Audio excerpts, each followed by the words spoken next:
My name is Stephanie Carter and I'm 29 years old. Until recently I worked as a simple administrative assistant at a small company, or at least that's what my husband Richard and his family believed.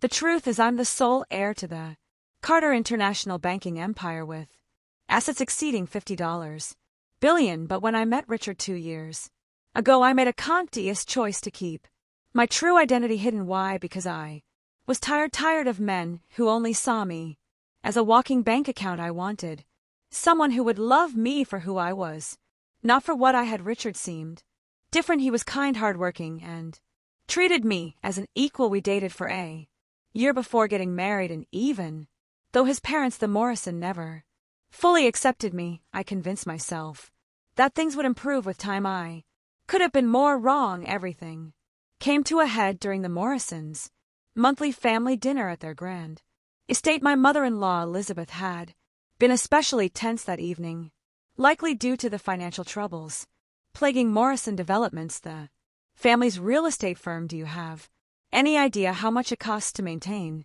this mansion? Elizabeth scoffed as she cut into her steak. Of course she wouldn't. Someone who shops at department stores wouldn't understand. I kept my composure as I always did. Expensive clothes don't define a person. Elizabeth, her grip tightened on her wine glass and she slammed it down on the table. That's Mrs. Morrison to you, and don't you dare lecture me in my own home. Richard shifted uncomfortably beside me, staring down at his plate. As usual, he stayed silent. I apologize, Mrs. Morrison, I replied calmly. Elizabeth let out a bitter laugh. Oh, you're sorry? The only thing you're sorry about is not landing a wealthier heir. Do you think I don't know why you married Richard? Please, an administrative assistant. Spare me, Mom. Richard finally spoke up, though his voice lacked conviction. Stephanie and I love each other. He tried to insist. Love? Harold, my father-in-law, interrupted, lowering his newspaper. Love doesn't pay the bills, son. He turned his cold gaze to me, his expression readable. Speaking of finances, he said smoothly, since you're part of the family now, I assume you wouldn't mind co-signing for Morrison Development's new loan. I blinked. Excuse me, it's just a formality, Harold continued, waving a dismissive hand. We need to refinance some debts and the bank is asking for additional guarantors. As Richard's wife, it's your duty to support the family. So this was the real reason for tonight's dinner. Everything suddenly made sense. I'm sorry, but I can't do that, I stated firmly. Elizabeth narrowed her eyes. You can't, or you won't both, I said, holding her gaze. I won't sign off on any loans I haven't thoroughly reviewed. Her face turned red with fury as she shot up from her chair. I knew it. You're nothing but a gold digger. You married my son hoping to live off our money, but when it comes time to make sacrifices for the family, you refuse. Elizabeth the first tried to reason with her, keeping my voice steady. Business and family should be kept separate. Get out, she shrieked. Get out of my house. If you can't help this family in times of need, then you don't deserve to be part of it. I turned to Richard, silently pleading for him to stand up for me. He finally lifted his head, but his expression was strained. Maybe you should go. Stephanie will talk about this at. Hit like on this video. Home. Something inside me shattered. Slowly, with dignity, I stood up. Very well, I'll leave, but before I go you should know that tomorrow you have a very important meeting at Carter International Bank. Harold frowned. How do you know that? I offered a small smile. Because I'm the one who scheduled it, and I strongly suggest you don't arrive late. Miss Carter doesn't like to be kept waiting. Elizabeth scoffed. Oh, please, no one has seen this so-called Isis in years. She's practically a myth in the financial world. I picked up my purse. You'll meet her tomorrow. Richard's eyes finally met mine. Stephanie, one more thing, darling, I said sweetly. You might want to check who actually owns your beloved family estate. With that, I walked out, leaving them stunned. As I reached the door, my phone buzzed with a message from my assistant. Everything is set for tomorrow, Miss Carter. The audit reports are ready. Smiling, I stepped into my modest Honda Civic. The real fun was only just beginning. The next morning, I arrived early at the headquarters of Carter International Bank in my private office. On the top floor, I changed out of my department store outfit and into a custom-tailored Chanel suit. My assistant, Mary, was already waiting for me with the audit reports in hand. The Morrison Arrived early, she said with a knowing smile. Mrs.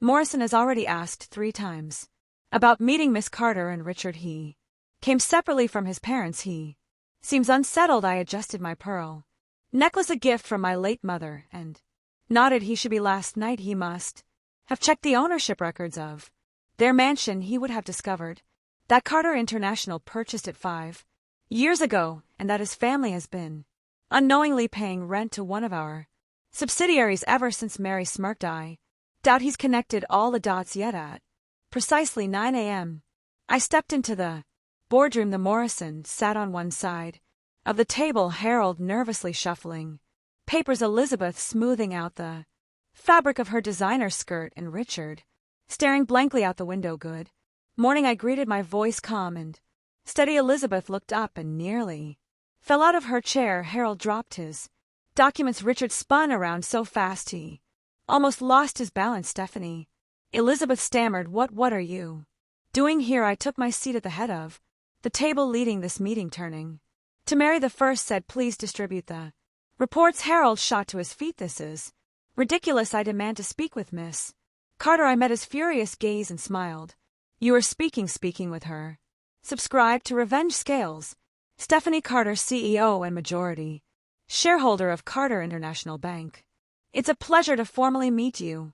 Silence filled the room. Harold seemed to age 10 years in a single moment. Richard had gone pale as a ghost. No, this isn't possible, Elizabeth whispered.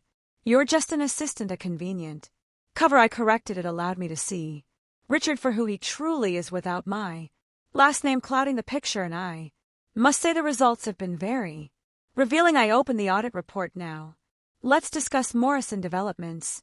According to our findings, you've been falsifying financial statements for the past 3 years. Harold's fist slammed against the table. That's a lie, is it? I arched a brow. Shall we go through the ghost loans, inflated invoices, and non-existent employees one by one as I continued listing their financial crimes? Harold sank deeper into his chair. Elizabeth clutched her chest in one last thing. I said smoothly, Did you know that for the past 5 years you've been living in a property owned by my bank? We've been more than generous with the rent, don't you think? Stephanie, Richard spoke for the first time, his voice rough. Why, he faltered. Why? What, Richard? Why did I keep my identity a secret? Or why did I let your family treat me like garbage for 2 years? I didn't know. He stammered. You didn't know, and that's exactly the problem, I said sharply. I didn't need to be rich for you to stand up for me. I didn't need to be powerful for you to treat your wife with respect. I turned to Harold. You have 2 options. First, you cooperate fully with our investigation, return every penny you embezzled, and accept a restructuring plan overseen by the bank. And second, Elizabeth whispered, second, we hand everything over to the authorities. Bank fraud, tax evasion, embezzlement. I said, how long do you think you'll be behind bars for that? Elizabeth began to cry, and Harold looked defeated, but Richard surprised me. Slowly he stood up, reached into his briefcase, and placed a stack of papers in front of me. What's this? I asked. Additional evidence. His voice trembled. I've been gathering proof of my father's fraud for the past year. I wanted to do the right thing, but I was scared. Richard, Harold stood up, his voice shaky. You're my son, and she's my wife. Richard met my gaze, steady for the first time. She's the woman I love, and I failed her miserably. Just then the doors opened, and 2 FBI agents stepped in. The next hours were a blur. Statements, accusations, and revelations. The FBI had been investigating Morrison developments for months, and Richard's evidence was the final piece they needed. Why didn't you tell me? I asked Richard when we were alone in my office. He ran a hand through his hair. At first I was in denial. Then, when I found undeniable proof, I was trapped between my duty as a son and what I knew was right. I don't mean that, I said softly. Why didn't you defend me last night? He sank into a chair, looking defeated. Because I'm a coward. I've spent my whole life under the shadow of my parents, living by their rules, seeking their approval, even when I knew they were wrong, even when they hurt the person I loved. Do you love me? I interrupted. Or do you love the idea of me, the simple administrative assistant who didn't threaten your comfort zone? I love you. His voice cracked. The brilliant and Compassionate woman, I saw beyond my last. Name the woman who gave me a chance. Despite my dysfunctional family, the woman who's now more powerful than I ever imagined but chose to live humbly.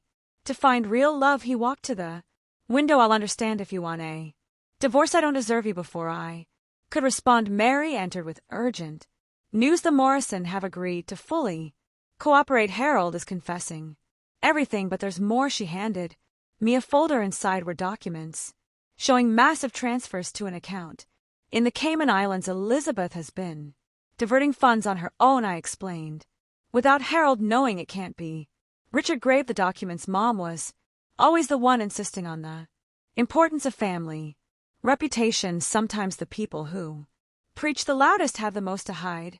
I observed the following days were intense. Harold and Elizabeth were arrested. The news shook the business world. AIS Carter uncovers multi-million-dollar fraud while undercover. Morrison Developments was restructured under the bank supervision, and I appointed Richard as the head of the Ethics and Compliance Committee. His personal experience made him the perfect fit for the role. A month later, we hosted a dinner at our new apartment. Richard had insisted on moving out of the mansion. We need a fresh start, he said. You know, it's ironic, he commented as we cooked together. My parents always wanted me to marry someone with money, and when I did, they treated me like I'd made the worst mistake. Life's got a funny way of doing that. I smiled, tasting the sauce. Richard stopped what he was doing and took my hands. I know I have a lot to make up for my cowardice, my silence, but if you give me a chance, I'll spend the rest of my life proving to you that I can be the man you deserve. You've already started, I said. The Richard the first knew would never have confronted his parents, not even for justice. You made me stronger, he whispered, even before I knew who you really were. 6 months later, Harold and Elizabeth were sentenced to 15 years in prison. Elizabeth tried to negotiate a deal by implicating other corrupt executives, but it was too late. Morrison Developments, now under new management and with strict transparency policies, began to recover. Richard became a respected advocate for business ethics, giving talks about his personal experience. As for me, I was finally able to be completely myself. The press loved the story of the eyes who worked as an assistant to find true love, but the truth was far more complicated and painful than that. My mother used to say, money can't buy happiness, but a lack of money can destroy it. I learned that neither money nor its absence defines a person's character. It's our actions, especially in tough times, that show who we truly are. Richard and I renewed our vows in an intimate ceremony. This time there were no secrets between us, no more masks, no more pretensions, and that mansion, the one that meant so much to the Morrison, we turned it into a training center for young entrepreneurs focused on business ethics and social responsibility. As I say in every inaugural class, true success you isn't measured by the money in your bank account, but by the integrity in your actions. Thanks for watching. If you enjoyed the story, like the video and subscribe to our channel. This is the Twist Vault, where justice always finds its way. See you next time.